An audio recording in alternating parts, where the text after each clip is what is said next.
My wife won $12 million and threw me out as a loser. Her family laughed at me, but the judge's last words wrecked them all.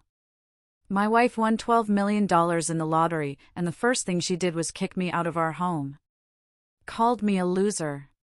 But what her family heard in court just a few months later made them go completely silent. My name is Ethan. I'm 38, and I honestly thought I knew the woman I married. But money, it has this way of ripping off all the masks and showing you who people truly are. And what I saw, it made me sick to my stomach. We'd been married for 8 years. It wasn't perfect, no marriages, but it was ours. I worked as a construction manager, making about $72,000 a year. It was enough to pay the bills, keep food on the table. Nothing flashy, but we were stable. Chloe, my wife, came from serious money. Her dad, Richard, owned a chain of car dealerships across 3 states. And from day one, her whole family looked at me like I was something stuck to the bottom of their shoe. When we got engaged, Richard sat me down in his office, slid this leather-bound prenup across the desk, and basically told me I'd get nothing if we ever split.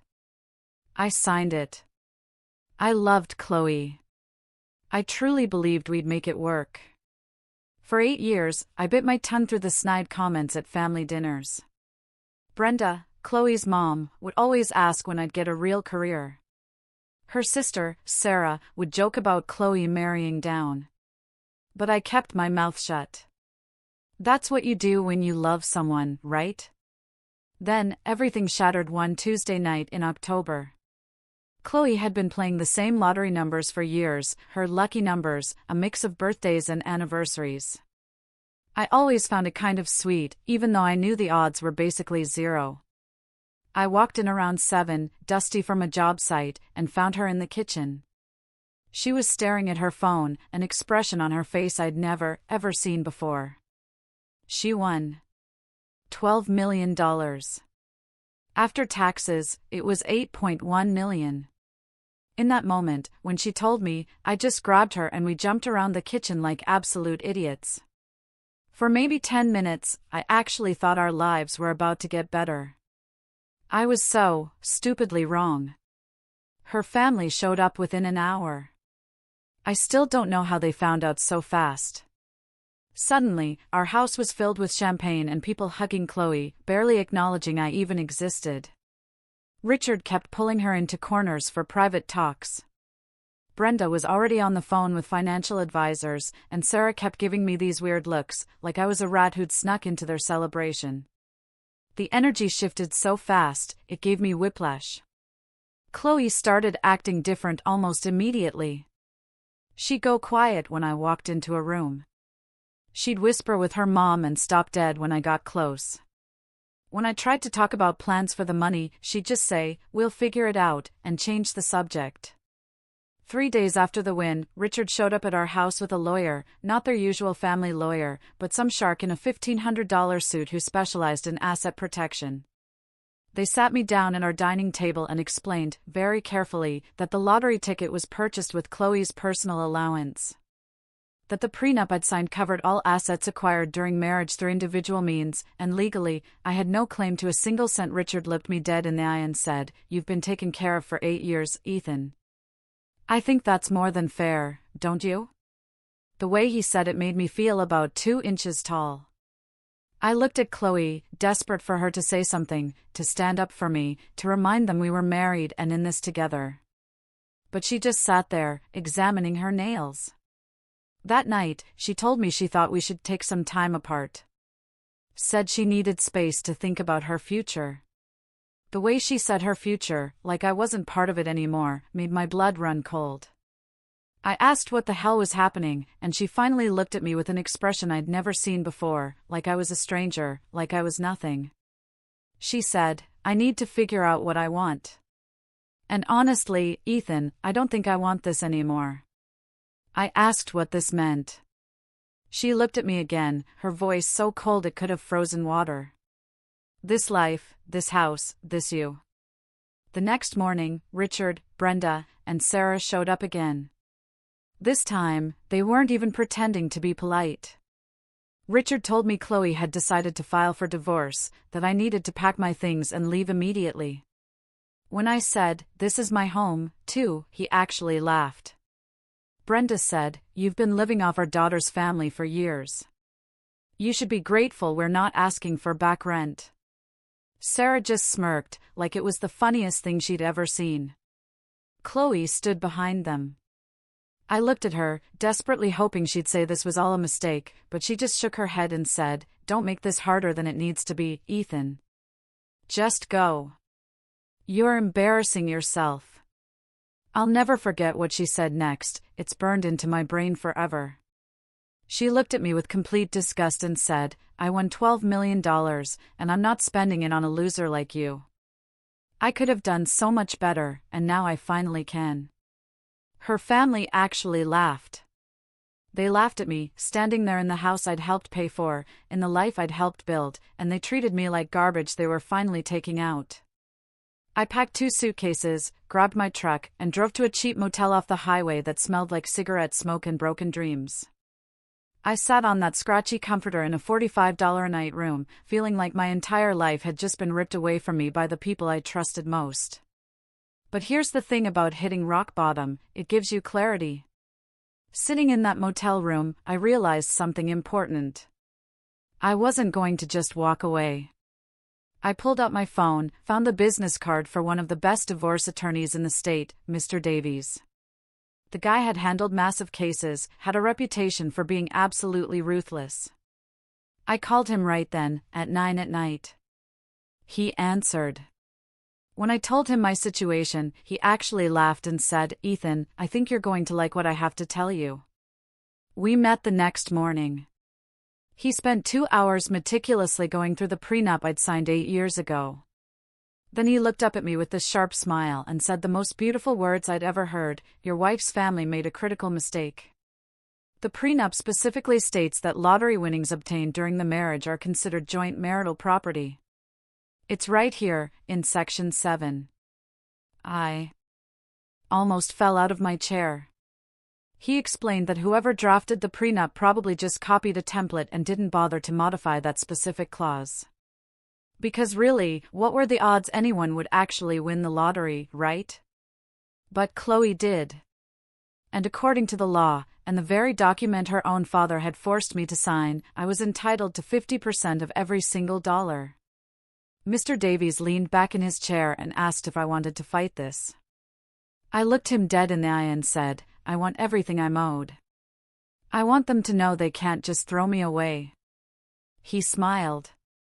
"Then let's go to war." I walked out of that office feeling something I hadn't felt in days. I felt powerful. I felt like maybe justice was actually possible. And I knew right then that Chloe and her family had just made the biggest mistake of their lives.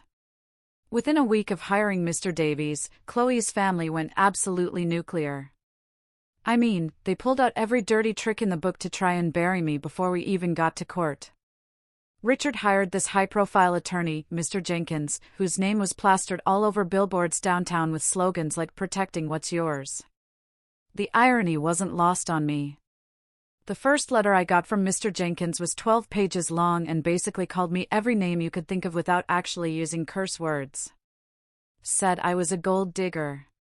Said I'd manipulated Chloe our entire marriage. Claimed I'd contributed nothing to our household and was now trying to steal from a hardworking woman who'd finally caught a lucky break. Reading that letter made me so angry I had to put it down and walk around my motel room for 20 minutes just to calm down. Mr. Davies told me not to worry. He said angry letters meant they were scared, and scared people make mistakes. He was right about that. The first offer came 2 weeks later, $1.2 million for me to sign away all claims and disappear from Chloe's life forever. Mr. Davies said it was an insult and we shouldn't even respond. But I told him to send back a counteroffer, 50% of $8.1 million, which came out to $4.05 million. And I wanted it in writing that they'd admit the money was marital property. They lost their minds. Richard called Mr. Davies directly and apparently screamed at him for 15 minutes about how I was a parasite trying to bleed his daughter dry. Mr. Davies just calmly repeated our position and hung up. The next offer came a week after that, $3.2 million, saying it was their final offer, and if I didn't take it, they'd bury me in legal fees and drag this out for years. I said no. That's when things got really ugly. Chloe and her family started spending the lottery money like it was water. And this, it turned out, was the dumbest thing they could have possibly done. Within a month of winning, Chloe bought herself a brand new BMW for $87,000, put a deposit down on a penthouse apartment downtown for $250,000, and went on a shopping spree that included about $40,000 worth of designer clothes and jewelry. Sarah posted photos on social media of them at some resort in the Bahamas, and I could see Chloe in the background wearing a watch that probably cost more than my truck. Mr. Davies was watching all of this like a hawk. One day, he called me into his office with a look on his face I can only describe as pure joy. He explained something called commingling. It's basically mixing money together in a way that makes it legally impossible to separate. See, Chloe had deposited the entire lottery winnings into the checking account she'd been using throughout our marriage for groceries and household expenses. Then she started spending from that same account on all her new toys. He told me she just turned the entire $8.1 million into marital property because every lawyer in the state knows you don't mix funds like this, and she did it anyway. I asked him what that meant for our case, and the smile on his face told me everything I needed to know. We were about to win big. But wait, it gets even better. Mr. Davies subpoenaed all of Chloe's financial records and discovered that her family's hotshot lawyer, Mr. Jenkins, had made a catastrophic error in the paperwork they'd filed with the court. In their response to our initial divorce filing, they'd included a line that said the BMW and the penthouse deposit had been purchased with marital funds. This was signed under oath and submitted to a judge. Mr. Davies showed me the document, and I swear I read that line 5 times before I understood what it meant. They had admitted the lottery money was marital property in their own legal filing. He nodded with this huge smile and explained that they couldn't take it back now. Their own attorney had basically destroyed their entire case in one careless sentence. When Mr. Davies sent them a copy of their own filing with that line highlighted, they went completely silent for 3 days. Then the panic offers started coming in, $1 million, $3 million, $4.5 million with a gag order attached so I couldn't talk to the media. Mr. Davies actually recommended I take the $4.5 million. Said it was close enough to half and would save us the uncertainty of going to trial. But something in me just couldn't do it. This wasn't about the money anymore. I mean, yeah, the money mattered, but this was about the principle of the thing. This was about Chloe looking me in the eye and calling me a loser. About her family laughing at me while they threw me out of my own house. About 8 years of being treated like I wasn't good enough for their precious daughter. I looked at my attorney and told him we were going to trial because I wanted a judge to tell them exactly what they did wrong. He looked at me for a long moment, nodded, and said we'd finish this together. While we were preparing for trial, Chloe's family made one last desperate move that honestly just made them look worse. They hired a private investigator to follow me around and try to dig up dirt. I noticed the guy after about 2 days. He wasn't very good at being subtle. Mr. Davies filed a motion to get the surveillance thrown out as harassment. The investigator apparently told their lawyer he'd found nothing. I went to work, went to the gym, went to my apartment. I didn't date anyone or do anything remotely questionable. Their lawyer actually had to admit in a court filing that their investigation had turned up 0 evidence of wrongdoing. Then Chloe tried to claim I'd been emotionally abusive during our marriage, said I'd controlled her finances and isolated her from her friends. Mr. Davies just laughed when he read that, because we had 8 years of bank statements showing she'd spent whatever she wanted, whenever she wanted. Plus, about 50 character witnesses who could testify that I'd never stopped her from seeing anyone. The mistreatment allegations went nowhere.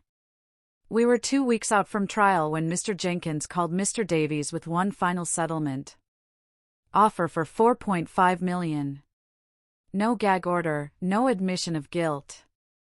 Just take the money and let's end this. Mr. Davies put him on speaker, and I looked right at that phone and said, "See you in court." You could hear the defeat in the other lawyer's voice when he acknowledged that he'd see us there. I spent those 2 weeks going over testimony with Mr. Davies, practicing how to stay calm under cross-examination, reviewing every document we planned to submit as evidence. He told me the judge we'd been assigned was tough but fair, didn't tolerate nonsense from either side, and had a reputation for following the law exactly as written.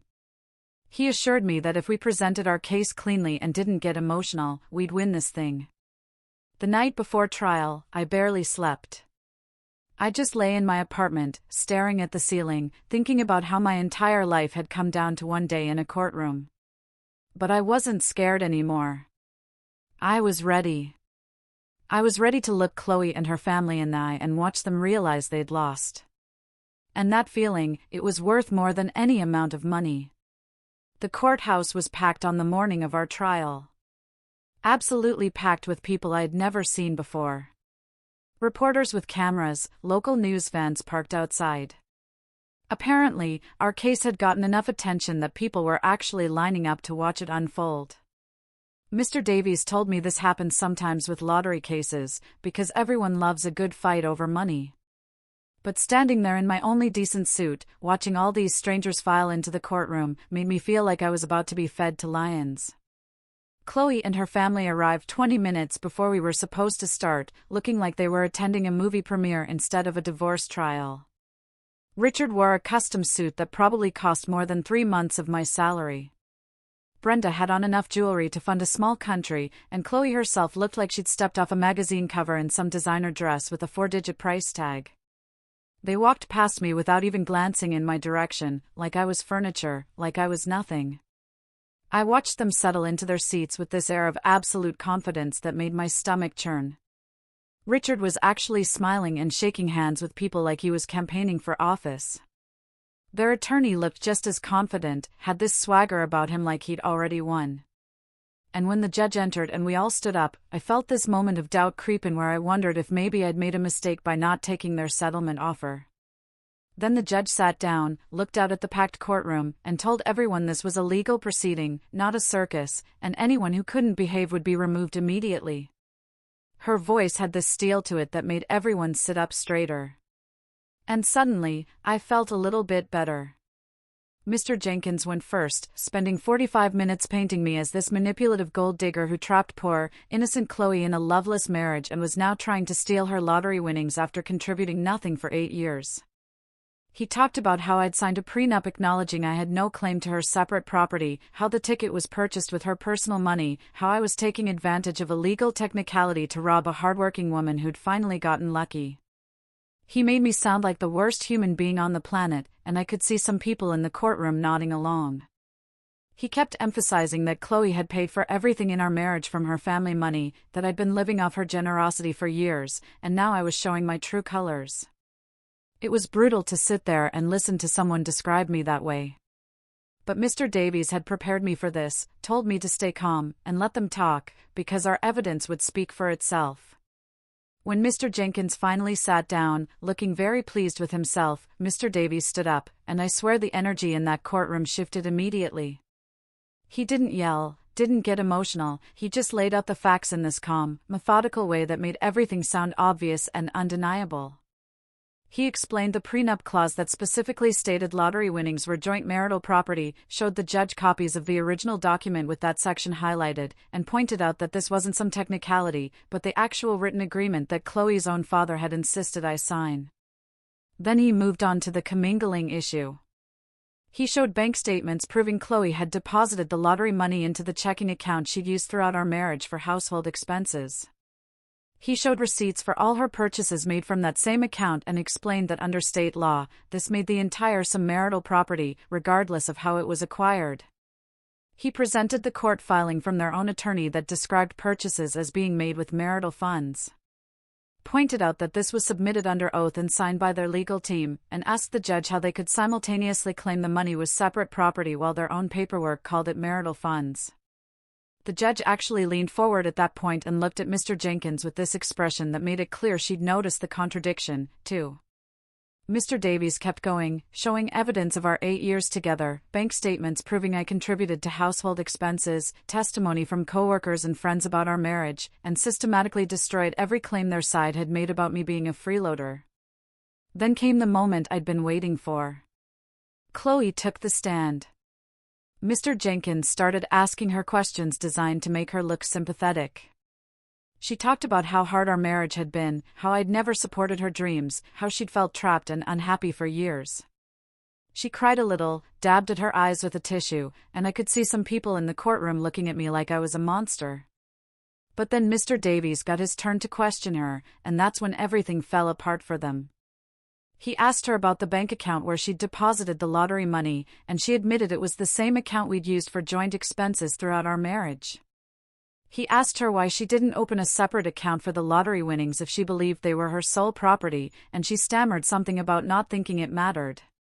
He showed her the receipts for the BMW and the penthouse, and asked her to confirm these were purchased after she'd filed for divorce, and she had to admit they were. He asked her if anyone had forced her to make those purchases or if she'd chosen to do it on her own, and she said she'd chosen to. Then he asked her the question that I think sealed our victory. He asked her if she understood that by mixing the lottery money with marital funds, she was making it legally impossible to claim it was separate property. And she just sat there staring at him before finally admitting she hadn't thought about it that way. You could see the judge taking notes, could see the way she looked at Chloe with this expression that wasn't quite sympathy anymore. And I knew right then we had won. The closing arguments were almost anticlimactic after that. Their attorney tried to appeal to emotion and fairness. My attorney stuck to law and facts. And when the judge said she'd issue her ruling after a short recess, I actually felt calm for the first time in months. We waited in this little room off the courtroom for 90 minutes. Mr. Davies told me he felt good about our chances, but wouldn't make any promises. When we were called back in and the judge started reading her decision, I could feel my heart pounding so hard I thought everyone could hear it. She went through the prenup, confirmed that lottery winnings were explicitly included as marital property, discussed the commingling issue and how Chloe's actions had converted separate property into marital assets. And then she looked directly at Chloe and said the court found her claims of separate property to be without merit given the evidence presented. The judge ruled that I was entitled to 50% of the lottery winnings, which came to $4.05 million, and ordered Chloe to liquidate assets, including the BMW and designer purchases, to satisfy the judgment. The courtroom exploded with noise. Reporters were rushing out to file their stories. Chloe's family looked shell-shocked. Richard was red-faced and yelling something at Mr. Jenkins, while Brenda just stared straight ahead in shock. Chloe herself was crying. Real crying, this time, not the fake sympathy-seeking kind. And I almost felt bad for her, until I remembered her calling me a loser and laughing while her family threw me out. Mr. Davies shook my hand and told me we'd done it. And I just nodded, because I couldn't quite process that it was really over. Outside the courthouse, there were reporters everywhere, asking me questions, and I only answered one. Someone asked me how I felt about the verdict, and I looked right into the camera and said, "Justice always tastes good." That quote ended up in every news article about the case. The money came through about 6 weeks later, after Chloe was forced to sell the BMW and return a bunch of the designer stuff she'd bought. $4.05 million hit my bank account on a Tuesday morning in March. I sat in my apartment, staring at the balance on my phone for probably 20 minutes, just making sure it was real. I didn't go crazy with it. Didn't buy a mansion or a sports car or any of that stuff. I invested most of it. I bought a small construction company that had been struggling and turned it into something profitable, building the life I'd always wanted but never thought I could afford. Last I heard, Chloe had moved back in with her parents and was working some office job making about $42,000 a year. Her family never spoke to me again, which honestly was the best part of the whole deal. Sometimes I drive past the courthouse where it all went down, and I think about that day, about how close I came to just walking away and accepting that I was worth nothing. And I'm so grateful I didn't. This whole thing taught me that standing up for yourself matters, that knowing your worth matters, and that sometimes the people who treat you like garbage end up getting exactly what they deserve. What would you have done in my situation?